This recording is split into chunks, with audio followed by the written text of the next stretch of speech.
Hey guys, welcome back to my channel. If you're new here, my name is Preston Jensen, and on this channel you'll find a lot of drone content and stuff that I enjoy. Tonight's video is kind of piggybacking off of the video I did a couple nights ago on DJI's proposed solution to the FAA remote ID.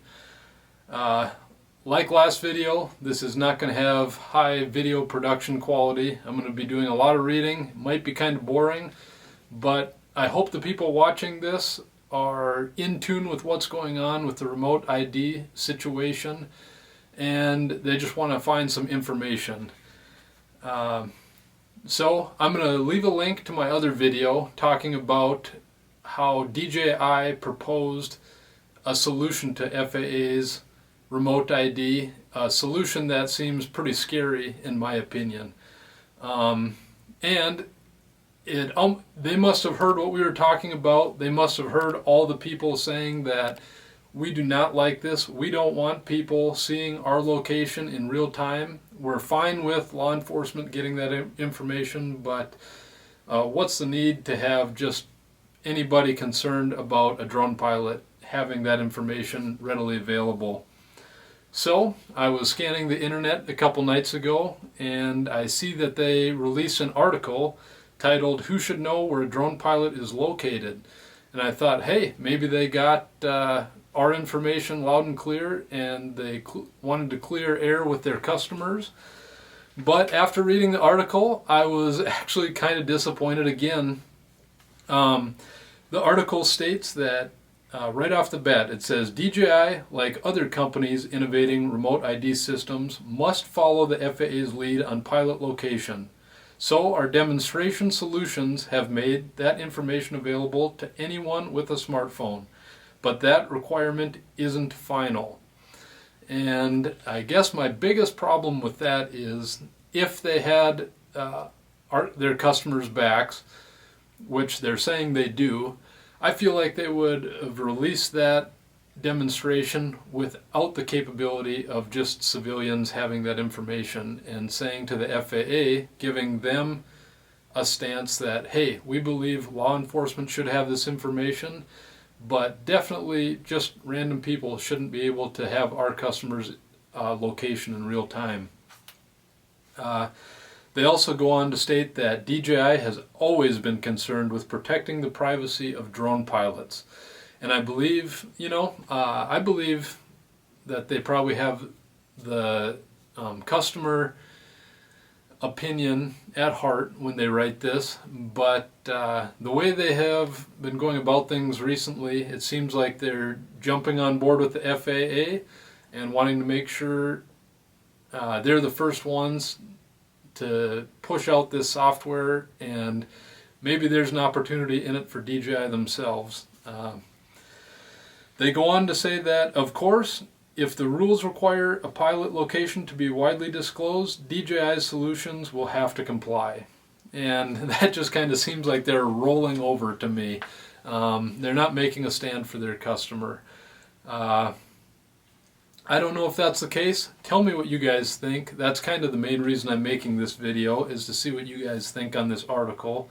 They go into the low costs of the article, and like I said in the previous article, or the previous video that I posted, that the low costs would only apply to the DJI current customers. Current customers would be able to download the software, and they'd be able to have it on their systems right off the bat for basically free. But all the people who are hobbyists, who are FPV flyers, there's probably not even a way that they can download this software.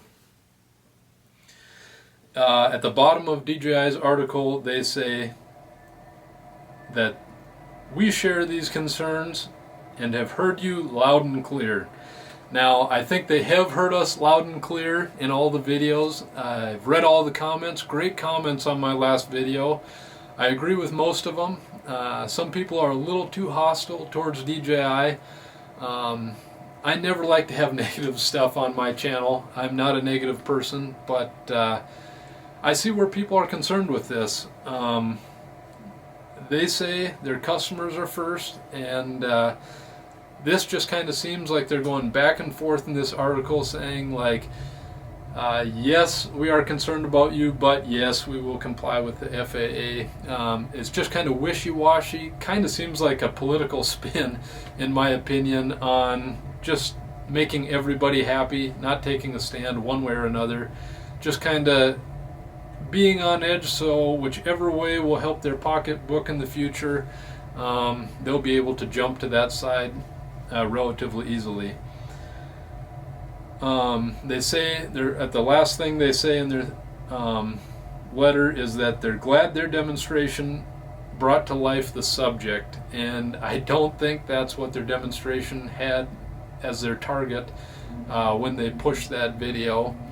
But like I said again, it seems like a spin because they're trying to take credit, getting people aware of the situation, and judging off of all the responses the FAA has got on the proposed remote ID situation, it seems like a lot of us pilots have heard this loud and clear. We want to make it right. So with that, I want to say that make sure you write in by March 2nd to the FAA, voice your concerns. I know I'm very concerned as a business owner, a small business owner for a drone company, about this situation, and I'm sure a lot of you guys are too. I'm glad to hear all your concerns in the comments. I'm really excited to share that I've got over 60 subscribers as of making this video. I'm really excited on where this is going, and if you like this content, please hit the like button. That really helps me out. And also subscribe. I really appreciate it. In closing, I think the biggest winner in this whole situation with DJI and the FAA remote ID proposal, I think, is Autel Evo 2. I think that's going to be a pretty sweet drone. Having built my business on the DJI platform, I started off with a Mavic Air, and I've upgraded to a Mavic 2, and in the past, I wouldn't have looked any other direction other than DJI because I've liked their products so much. But now, having read these articles and seen their video, I've been reading my comments, and I saw that a lot of people are pushing the Autel Evo. It seems like a really good drone. The second one that is coming out here looks like it's going to have 8K capabilities and 6K capabilities. I've seen a lot of test footage from those drones, and it seems like it's a remarkable drone. So I think a lot of people will take a look at that and take it a little more seriously now. Thanks for watching. Please hit that like button, and I appreciate your support. Thanks again.